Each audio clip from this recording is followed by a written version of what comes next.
I am the Tofu Golem. Please enjoy the video. In this video, I will show you how to make the ultimate tuna can pocket stove.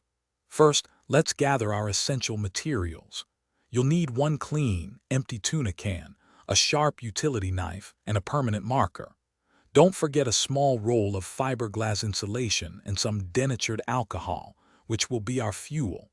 Always prioritize safety by working in a well-ventilated area and wearing protective gloves throughout the process. Now, let's prepare our tuna can. Begin by carefully removing the lid, making sure there are no jagged edges that could cause injury. Next, take your permanent marker and draw a clear line approximately 1/2 inch up from the bottom edge of the can.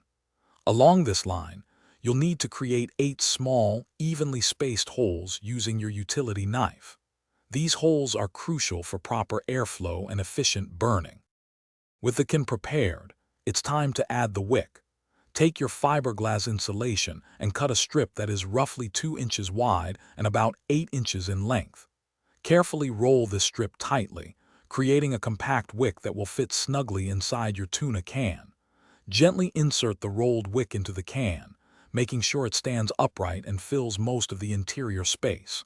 This will absorb the fuel and provide a consistent flame.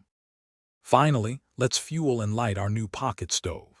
Carefully pour about 2 fluid ounces of denatured alcohol directly onto the fiberglass wick inside the can. Give the wick approximately 1 minute to fully absorb the fuel. This ensures a steady burn. Once saturated, use a long-stemmed lighter or match to carefully ignite the wick.